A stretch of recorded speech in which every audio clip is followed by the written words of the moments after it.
안녕하십니까. 행복한 안식일입니다. 더운 한 주였지만 이렇게 건강한 몸과 마음으로 아버지의 전을 찾게 하신 우리 하나님께 감사드립니다. 이 예배를 시작하기 전 우리 찬양팀과 우리 성도님들이 앉으셔서 찬양하시는 모습이 참 너무나 큰 감동이 되네요. 여러분들의 그 아름답게 찬양하시는 모습을 하나님께서도 기뻐하실 것이라 생각합니다. 저희 큰아이는 피아노 치는 걸 좋아합니다. 그리고 저희 둘째 아이는 노래하는 걸 좋아해요. 저희 셋째는 춤추는 걸 좋아합니다. 셋이 거실에서 뭐 하고 있는 걸 보면 참 가관이 아닙니다. 그래도 참 저는 이 아빠의 입장에서 그 모습이 너무나 행복하거든요.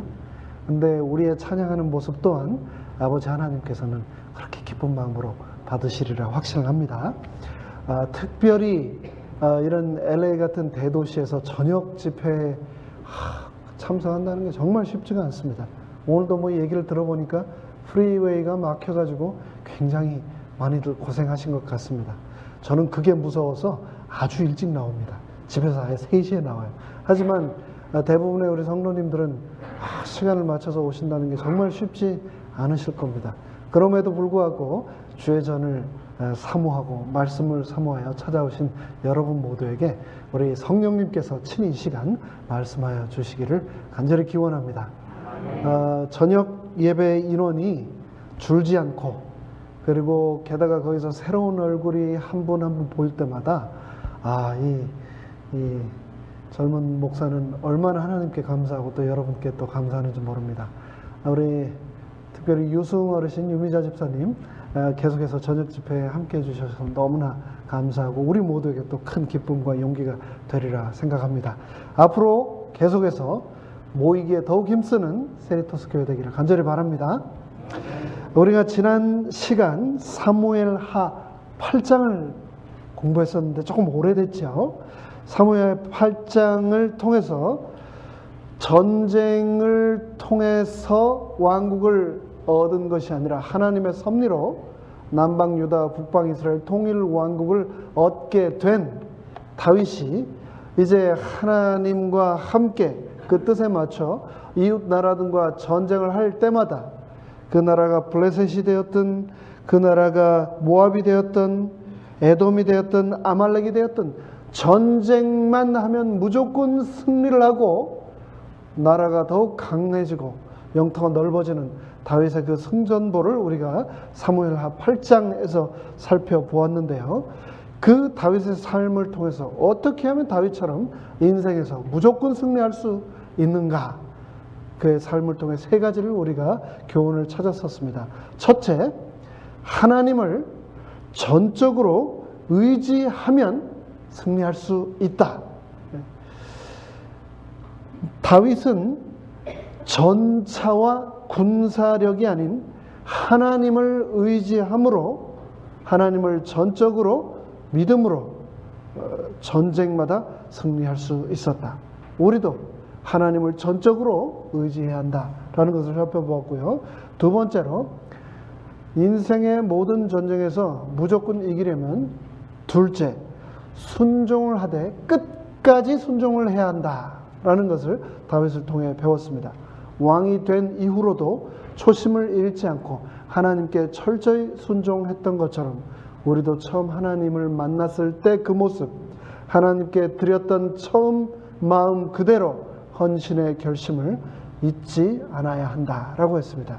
셋째, 인생의 전쟁에서 무조건 승리하기 위해서 영광을 하나님께 돌리는 것을 잊지 않아야 한다라고 했습니다. 내가 아는 하나님이 이 모든 승리와 축복의 근원이니 그분께 영광 돌리는 것 당연한 것 아닙니까? 늘 하나님께 영광을 돌리는 삶, 그것이 우리 인생에서 승리하는 방법이다라는 것을 살펴보았습니다. 우리가 흔히 생각하기를, 또 말하기를 인간은 망각의 동물이다라고 하는 말을 합니다. 그래서 그런 말도 있죠. 은혜는 흐르는 물에 새기고 자기의 공은 바위에 새긴다. 그런 말 들어보셨습니까? 남이 잘해준 것은 기억하지 못하고 자기가 조금이라도 남한테 해준 것은 잊지 않고 기억하는 아주 독특한 인간의 기억 구조를 그렇게 말하고 있습니다. 근데 심지어 은혜를 잊는 것을 넘어가지고 은혜를 원수로까지 갚는 그런 사람들도 있습니다. 오늘 우리는 사무엘하 9장의 본문을 통해서 다윗은 자신이 받았던 은혜를 어떻게 갚았는지, 물에다가 쓴 사람처럼 했는지, 바위에 기록한 사람처럼 했는지, 어떻게 갚았는지, 그리고 하나님께서 이 다윗이라고 하는 인물의 표상을 통해서 우리에게 무엇을 말하기 원하시는지 함께 살펴보겠습니다. 사무엘하 9장 1절부터 한 구절 한 구절 읽으면서 본문을 살펴보겠습니다. 다윗이 가로되 사울의 집에 오히려 남은 사람이 있느냐? 내가 요나단을 인하여 그 사람에게 은총을 베풀리라 하니라. 사울의 종 하나가 있으니 그 이름은 시바라. 저를 다윗의 앞으로 부르매 왕이 저에게 묻되 내가 시바냐? 가로되 종이 그로소이다. 다윗의 나라가 이제 완전히 안정권에 접어들었습니다. 그 어떤 세력도 다윗의 왕국과 왕권을 넘보려고 하는 그런 위협적인 요소가 거의 다 없어지게 되었습니다. 그 순간 다윗은 내가 어떻게 이렇게 평안하고 이렇게 부강한 나라를 이렇게 되었던가 회상하며 그 옛날 자기에게 많은 은혜를 베풀었던 요나단을 기억하며 어떻게 하면 요나단의 자손에게 은혜를 되돌릴까 생각하게 되었습니다. 요나단은 길보아산 전투에서 아버지 사울과 함께 죽었습니다. 그때 아들이 하나 있었는데 그 아들이 바로 5살 된 무비보셋이라고 하는 아들이었습니다. 이 무비보셋이 오늘 본문에 보면은 다 장성하여서 어린 아들이 하나 있었다라고 하는 것으로 보아 다윗이 통일 왕국의 왕이 된 바로 그 시점이 아니라 상당한 시간이 흐른 후에 사무엘하 9장이 기록되었을 것이다 라는 것을 어렵지 않게 추측할 수 있는데요. 요나단과의 그 숭고한 우정을 잊지 않고 친구에 대한 추억 때문에 몰락해버린 원수의 집에 은총을 베풀고자 다윗은 신하들을 시켜서 요나단 집안에 살아남아 있는 생존자가 있는가를 수소문하기 시작합니다. 3절과 4절입니다. 왕이 가로되 사울의 집에 남은 사람이 없느냐? 내가 그 사람에게 하나님의 은총을 베풀고자 하노라. 시바가 왕께 구하되 요나단의 아들 하나가 있는데 절뚝발이니이다. 왕이 저에게 묻되 그가 어디 있느냐? 시바가 왕에게 구하되 로드발 암미엘의 아들 마길의 집에 있나이다. 아들이 하나가 있었는데 그 아들이 무비보셋이 생명의 위협을 느껴 새로운 왕조가 시작되었기 때문에 생명의 위협을 느껴 철저히 은둔 생활을 해왔는데 그래서 사울 집안에 가장 가까운 몇몇 사람들만 그의 거처를 알고 있었는데 왕 앞에 불려간 시바가 요나단이 정확하게 어디에 있는지 왕에게 고하고 있는 겁니다. 로드발, 불모지라고 하는 뜻을 가진 로드발, 암미엘의 아들 마길의 집에 무비보셋이라고 하는 요나단의 아들이 있는데 그 아들이 절뚝발입니다 라고 고하고 있습니다. 여기 절뚝발이라고 하는 말은 사무엘하 9장에 반복해서 등장을 하는데 특별히 9장 13절 후반부에 보면은 두 발이 다 절뚝이더라 라고 다시 한번 또 자세하게 묘사를 하고 있는데요. 두 발을 다 전다는 것은 단순히 절뚝 하면서 불편하게 걷는 것이 아니라 혼자 걷는 것이 아예 불가능해서 다른 사람의 부축이 없으면 거동을 할 수 없는 그런 상태라는 것을 말해주고 있습니다. 저희 사촌 형님 중에 소아마비로 다리가 한쪽이 많이 짧은 형님이 있습니다. 그 형님 키가 한 195 정도 되는 것 같아요. 그런데 한쪽 다리는 소아마비로 짧은데 굉장히 짧습니다. 그래서 그 큰 키에 어디를 걸어가려면 얼마나 많이 힘들어하면서 걸어가는지 모릅니다. 특별히 늘 마음이 안타까웠던 것은 명절 때 산소에 성묘를 하려고 산에 오르거나 내릴 때 그 불편한 발, 신발이 많지 않으니까 한쪽에는 운동화를 신고 다른 한쪽에는 그 운동화를 구겨 신고 산을 오르고 내리고 하는데 얼마나 그 모습이 참 마음이 아팠는지 모릅니다. 그런데 오늘 본문에 등장하는 무비보셋은 한쪽 다리가 아니고 5살 때 안고 도망치던 유모가 잘못 떨어뜨려서 두 다리가 다 부러져서 두 발을 다 저는 절뚝발이가 되어 있었다라고 기록을 하고 있는 겁니다. 그 당시 휠체어도 없고 의족도 없고 자동차도 없고 어디론가 외부 활동을 한다는 것은 무비보셋에게는 불가능했을 것입니다. 5절과 6절을 보겠습니다. 다윗 왕이 사람을 보내어 로드발 암미엘의 아들 마길의 집에서 저를 무비보셋을 데려오니 왕궁으로 데려왔습니다. 사울의 손자 요나단의 아들 무비보셋이 다윗에게 나와 엎드려 절을 하매 다윗이 말합니다.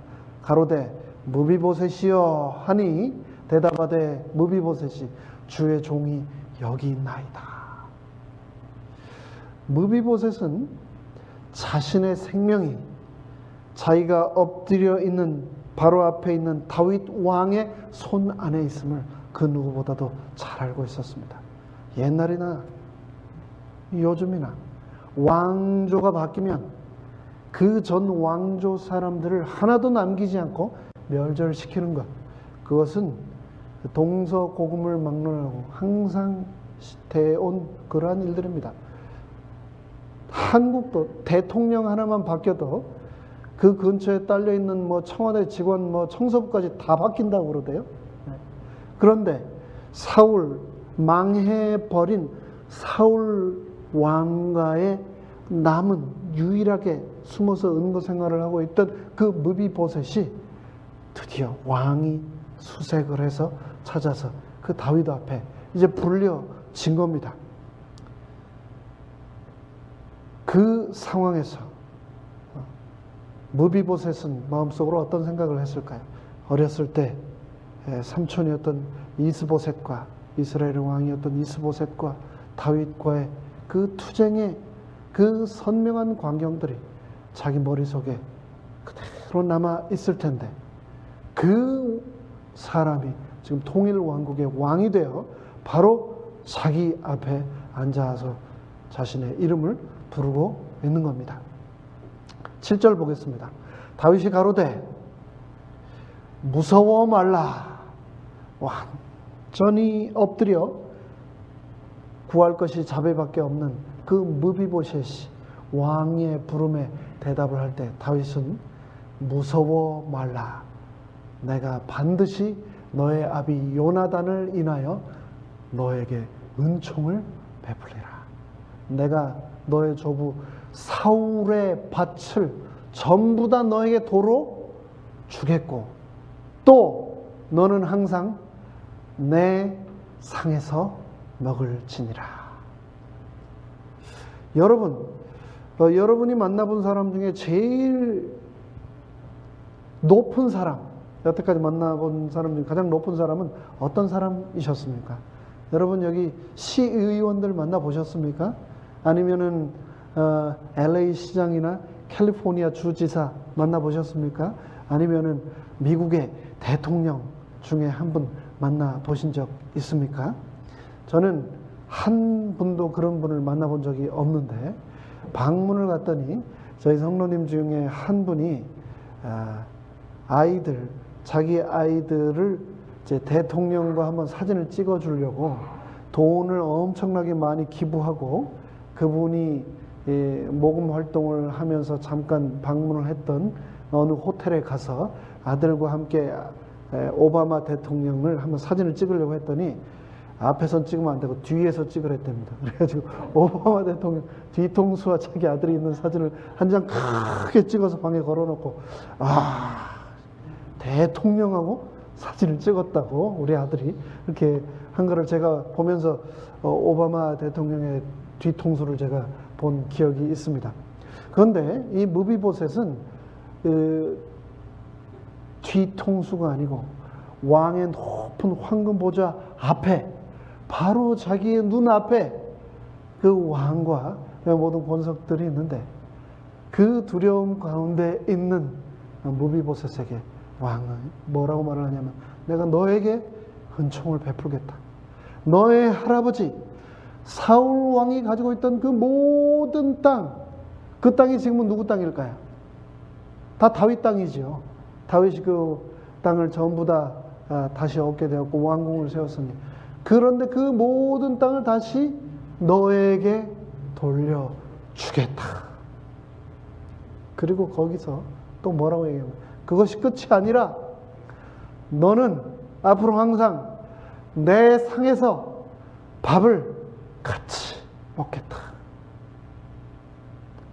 여러분, 여태까지 드셔보신 식사 중에 제일 비싼 식사가 얼마짜리였습니까?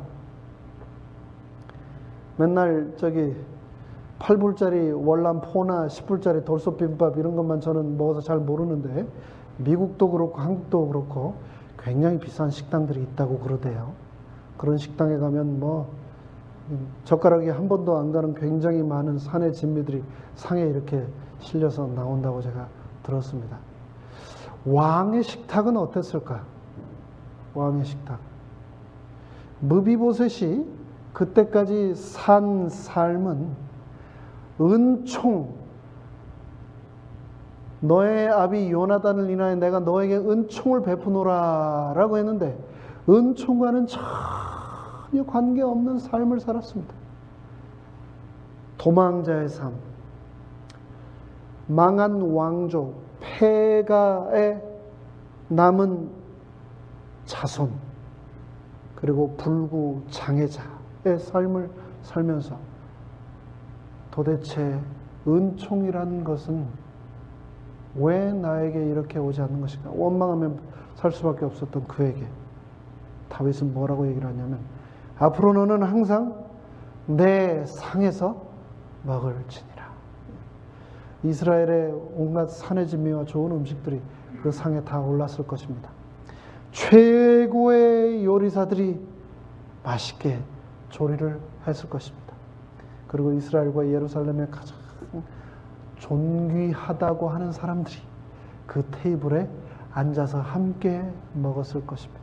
그런데 바로 그곳에 무비보셋 너도 앉아서 나와 함께 먹을 것이다 라고 약속을 하고 있는 것입니다. 8절에 저가 무비보셋이 절하여 가로되, 아버지 또 할아버지의 땅을 다 되돌려 준 것, 그것만 해도 엄청난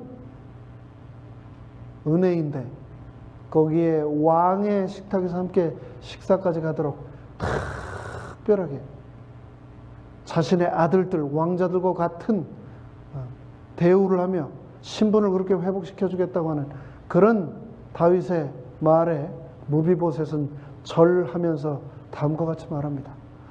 이 종이 무엇이간데 왕께서 죽은 개 같은 나를 돌아보시나이까. 사람은요, 누구나 만나면 처음 만나는 사람에게 통성명을 하고 그 다음 뭘 합니까?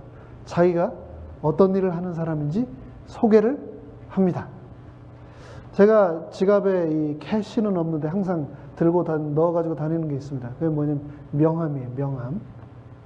저희 교회 주소가 새겨진 명함을 항상 가지고 다닙니다. 저는 시청에서 위생국에서 일하는 누구누구입니다. 저는 어느 학교에서 무엇을 가르치는 어느 선생입니다.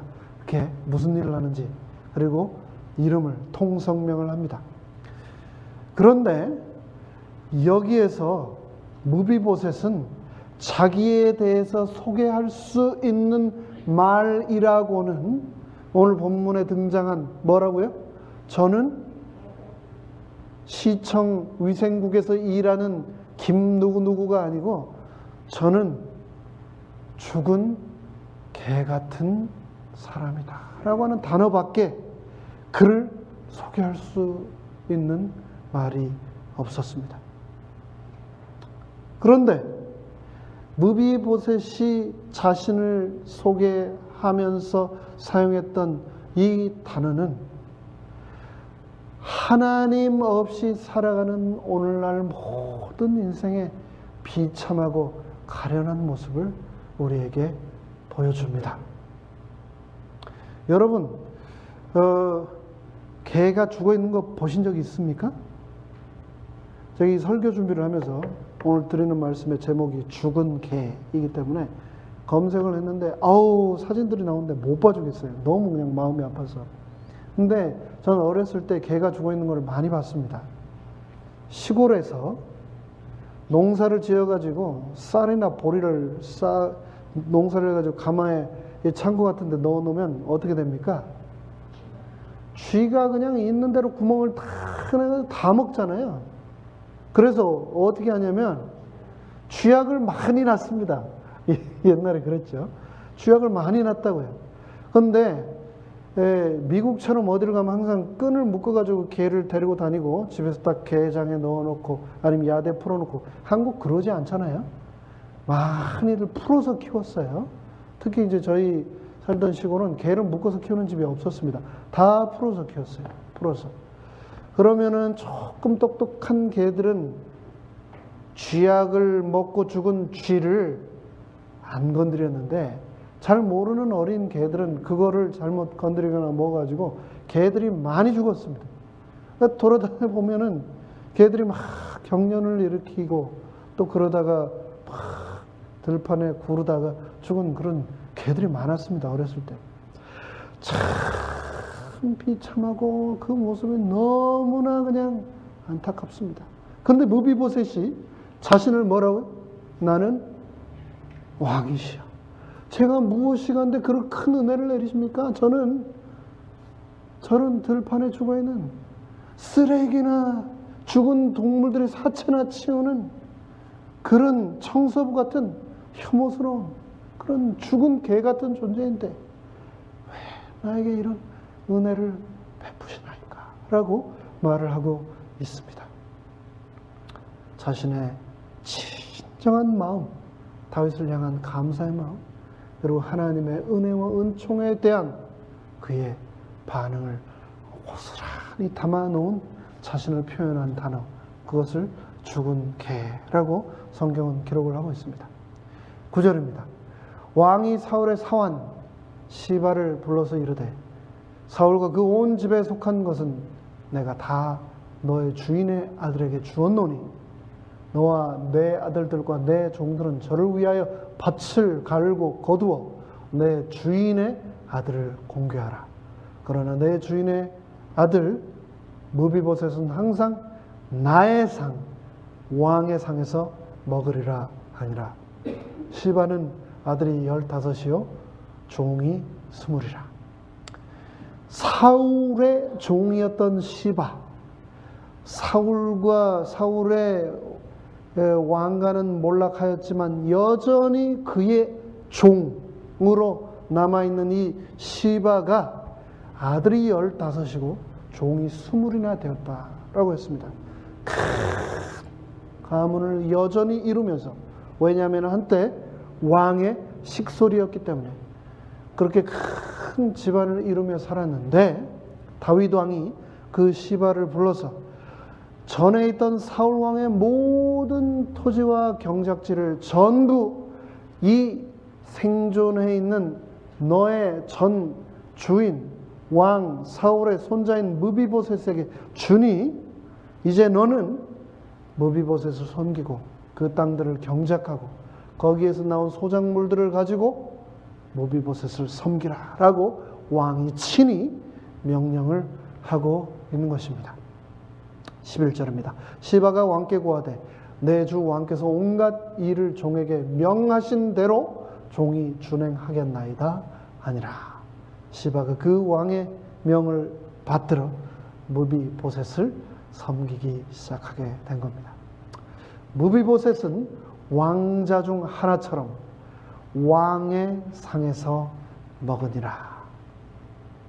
왕의 상에서 먹는다라고 하는 표현이 7절에서 10절에서 11절에서 그리고 그 후에도 계속해서 반복되므로 이 무비보셋에게 부여된 이 영예가, 이 특권이 얼마나 귀한 것인지 사무엘서는 기록을 하고 있습니다. 12절과 13절입니다. 무비보셋에게 젊은 아들 하나가 있으니 이름은 미가더라.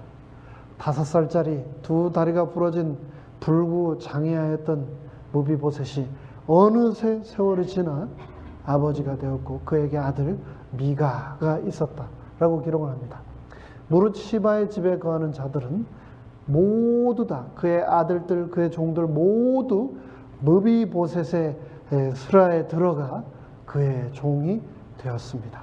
13절 무비보셋이 항상 왕의 상에서 먹음으로 예루살렘에 거하니라. 그러면서 이렇게 마칩니다. 그는 두 발이 다 절뚝이더라. 옛날에는 성소의 출입이나 왕궁의 출입을 온전하지 않은 사람들은 아예 하지도 못하도록 했었습니다. 거룩함을 훼손시킨다는 거죠. 그런데도 불구하고 무비보셋은 왕궁, 예루살렘 왕궁 안에서 왕과 왕자들과 함께 거하는 그런 큰 은혜를 누리게 되면서 이 9장은 마치게 됩니다.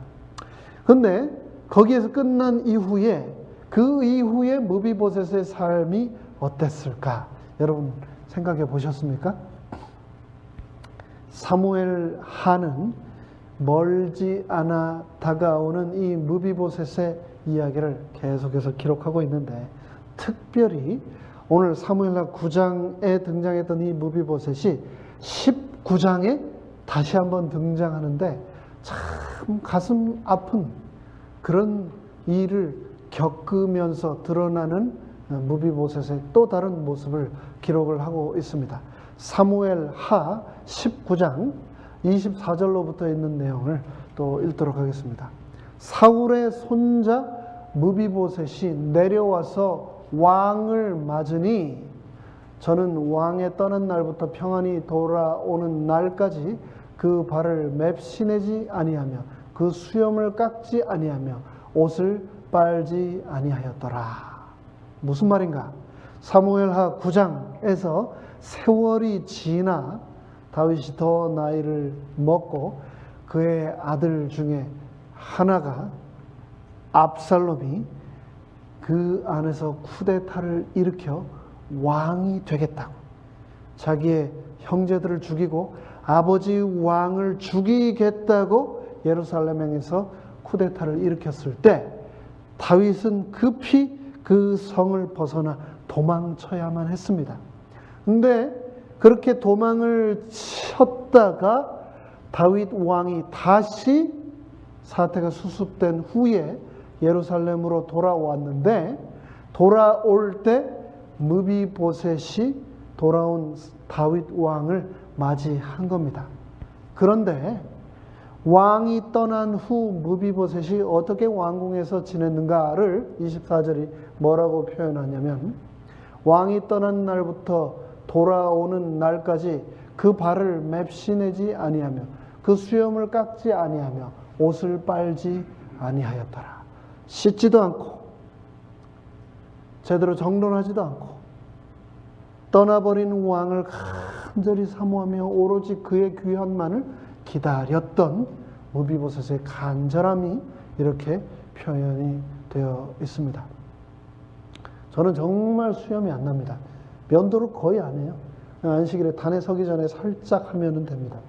근데 많은 분들이, 특히나 이 미국에 있는 분들 보면은 아침에 면도하고 나오면 오후 좀 지나면 벌써 막 거뭇거뭇해지는 사람들이 있더라고요. 근데 이 사람들이 다 지금으로 치면 유대인들, 주이시들이고 다 중동 사람들이지 않습니까?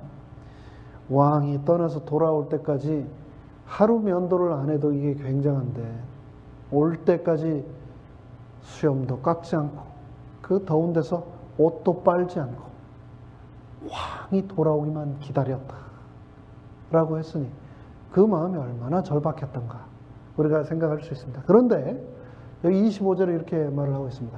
예루살렘에 와서 돌아와서 왕을 맞을 때에 다윗이 이제 돌아왔습니다. 다윗이 돌아와서 무비보셋에게 묻습니다. 무비보셋아, 너 내가 이 왕궁을 떠나서 피난할 때 너는 어찌하여 나와 함께 가지 아니하였느냐? 왕을 따르는 사람이라면, 왕자들이라면, 그리고 왕의 최측근 신하들이라면 당연히 왕과 함께 갔었어야 되는 것 아닙니까? 다윗이 묻고 있습니다. 26절에 그러자 무비보셋이 대답합니다. 내 주 왕이여, 왕의 종 나는 절뚝발이이므로 내 나귀의 안장을 지워서 타고 왕과 함께 가려 하였더니 걷지 못하니까 나귀의 안장을 채워서 가려고 하였더니 나의 종 누가요? 시바가 나를 속이고 종인 나 무비보셋을 내 주 왕께 참소하였나이다. 거짓말하였나이다. 내 주 왕께서는 하나님의 사자와 같으시니 왕의 처분대로 하옵소서. 왕이시여, 왕께서 가시는 그 피난길에 제가 동참 합류하지 못하였으므로 왕이 마음이 불편하시다면 그 어떤 처분이라도 내리십시오. 다르게 받겠습니다. 하지만 사실 제가 가려고 했었는데 제가 가지 못했습니다 라고 말을 하고 있는 겁니다. 28절, 내 아비의 온 집이 내 주 왕 앞에서는 다만 죽을 사람이 되지 아니하였었나이까. 이미 죽은 개와 같은 세상에 존재할 수도 없는 그런 미천한 비참한 그런 존재들이었습니다 원래. 그런데 제가 왕의 상에서 음식을 먹는 자로 두셨으니 이제 와서 지금이라도 저에게 서운함이 있으셔서 저에게 어떤 벌이라도 내리고 저를 죽이신다 해도 저는 왕에게 서운함이 없고 그것 때문에 왕께 결코 부르짖지 않겠나이다 라고 얘기를 하고 있습니다. 그렇게 얘기를 하자 29절에 다윗이 무비보셋에게 이렇게 말을 합니다. 네가 어찌하여 또 너의 일을 말하느냐? 내가 이르노니 너는 시바와 밭을 나누라. 이것만 보면 조금 이해가 안 갑니다. 서운해요. 다윗 왕이 그랬구나, 그런 사정이 있었구나, 그렇게 안 하고 또 네 얘기를 하는구나, 네 입장에서 네 핑계를 대는구나, 그래 알았다, 알았으니까 그만하고 시바하고 그 땅을 다시 나누어서 그냥 지내도록 해라. 이 배경을 한번 자세히 저희가 좀 살펴봐야 되는데요. 9장에서 저희가 이제 19장으로 갔는데 16장에 보면 왜 이렇게 다윗이 서운했는가가 등장을 합니다. 16장에 보면은요, 다윗이 급히 왕궁을 떠나 피난을 할 때 시바가 나귀들의 등에 잔뜩 음식을 싣고 다윗과 함께 탈출을 하는 장면이 등장을 합니다. 근데 그 나귀들이 누가 탔어야 될 나귀입니까? 무비보셋이 탈 나귀를 가져가서 음식을 싣고 자기 짐을 채비해가지고 무비보셋은 버려둔 채 왕을 따라간 겁니다. 시바가. 그리고 그때 다윗 왕이 3절에서요. 무비보셋은 어디 있느냐? 내 주인의 아들은 어디 있느냐? 라고 묻습니다. 그때 시바가 뭐라고 얘기를 하냐면 성 안에 무비보셋이 남아서 이 혼란한 틈을 타 왕이 되려고 하고 있습니다 라고 거짓말을 합니다. 그 말을 듣고 다윗은 왕궁을 떠났었고 다시 19장에서 돌아와서 무비보셋에게 묻고 있는 겁니다. 너 나 떠날 때 왜 나와 같이 가지 않았느냐? 이런 상황에서 무비보셋의 마음이 어땠을까요? 단 한 번도 그 어떤 권세도 잡아보지 못하고 존경도 받아보지 못하고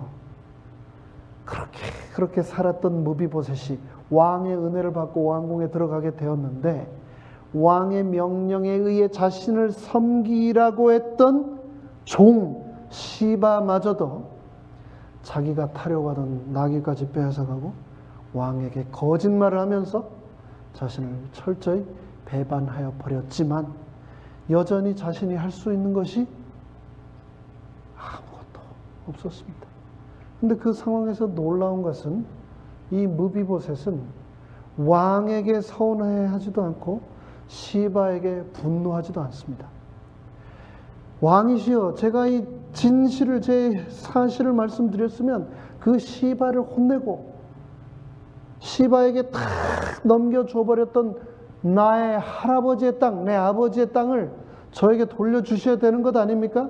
근데 여기서 뭐라고 하냐면 다윗이 그만 얘기해.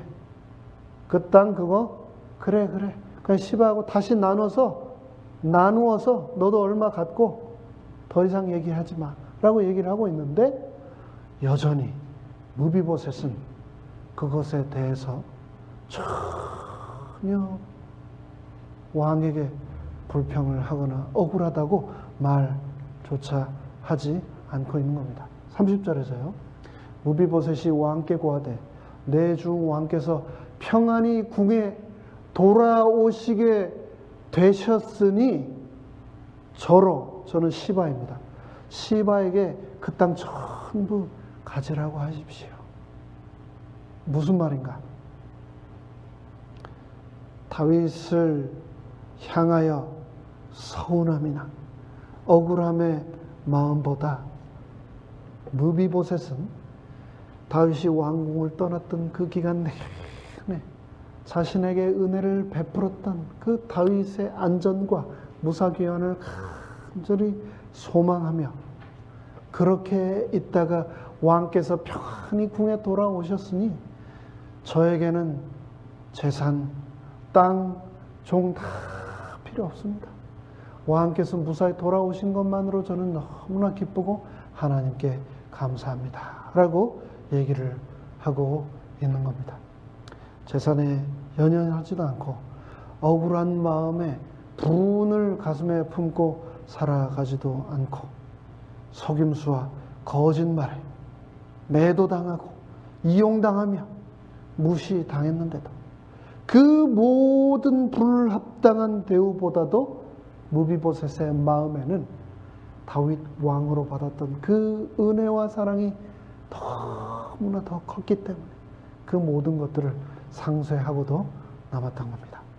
27절과 28절을 보겠습니다. 종 나를 내 주 왕께 참소하였나이다. 내 주 왕께서는 하나님의 사자와 같으시니 왕의 처분대로 하옵소서. 그러면서 내게 오히려 무슨 오름이 있어서 다시 왕께 내가 부르짖을 수 있겠습니까? 무비보셋은 너무나 분명하게 이곳에서 나에게 중요한 것은 재산이 아니라 왕이신 당신과 함께하는 관계입니다. 불구자인 죽은 개와 같은 나를 당신의 상에 앉게 하셨잖아요. 함께 밥을 먹게 하셨잖아요. 그리고 나에게 친히 안부를 물어주셨잖아요.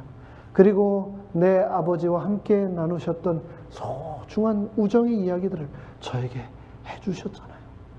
저는 그것이 가장 소중합니다. 이 세상의 재산과 수많은 종들, 그것은 저에게는 아무 의미가 없습니다. 당신의 은총에, 사랑에 저는 감사할 따름입니다 라고 무비보셋은 말하고 있는 겁니다. 우리도 무비보셋처럼 은총이 무엇인지, 하나님의 은혜가 무엇인지 깨닫고 그 안에 살아갈 수 있게 되기를 간절히 바랍니다. 계시록 3장 20절에서는 이렇게 말하고 있습니다. 볼지어다 내가, 여기서 나는 누구입니까?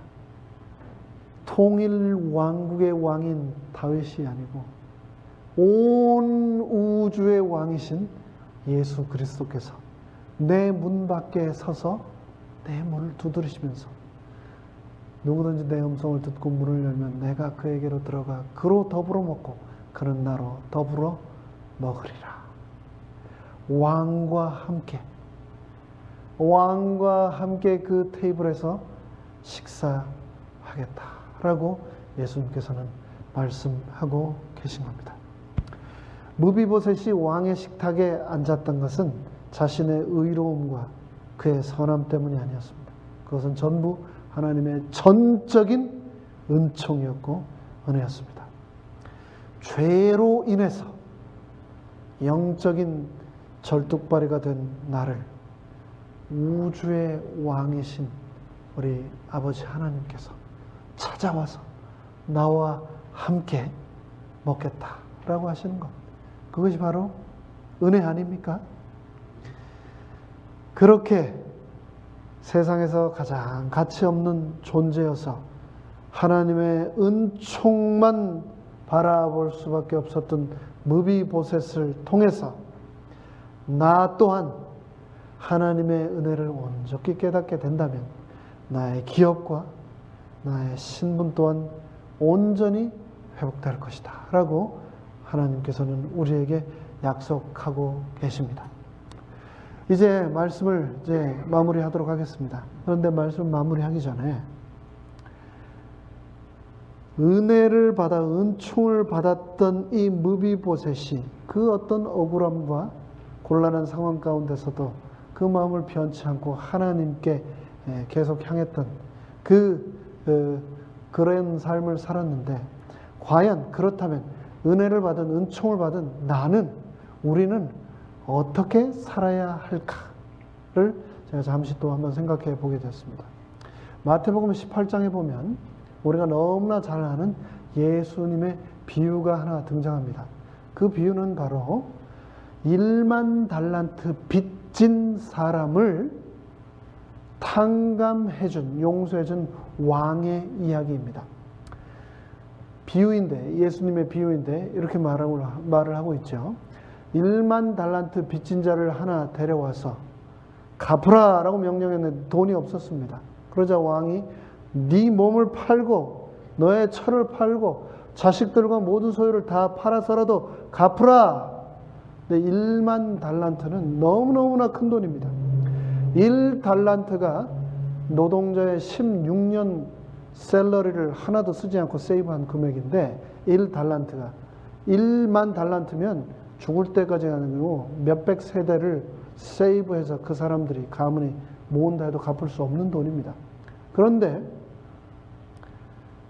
내게 참으소서, 용서해 주십시오, 갚겠습니다.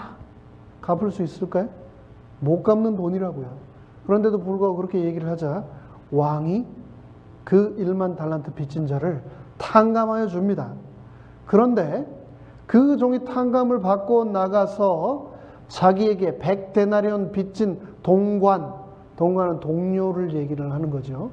한 동료를 만났는데 그 동료를 만나서 어떻게 하냐면요, 목을 잡았다라고 얘기를 하고 있습니다.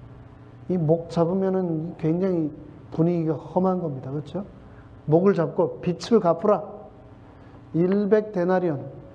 1데나리온이 하루 품삯이면 100데나리온이면 100일 품삯. 1만 달란트에 비하면 이건 돈도 아닌 돈이에요. 그런데 그 돈을 갚지 않았다고 친구의 멱살을 잡고 흔드는 겁니다.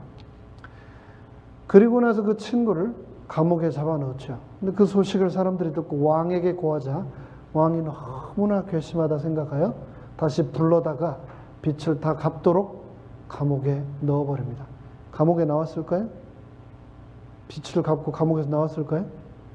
1만 달란트는 못 갚는 금액이라고. 영원히 감옥에서 죽었겠죠. 이 비유를 통해서 예수님은 은혜에 관해서 말씀하시며 또 은혜를 받은 사람이 어떻게 살아야 하는가까지 말씀을 하고 계십니다. 다윗과 요나단의 언약이 무비보셋에게 무한한 은혜로 끼쳤던 것처럼 예수 그리스도께서는 우리와 새 언약을 맺으시고 십자가의 언약, 구원의 언약을 통해 우리에게 지금도 은총과 은혜를 베풀어 주고 계십니다. 내가 언약의 백성이라면 그분의 은혜와 자비가 나의 삶 속에서도 실천이 돼야 되겠습니다.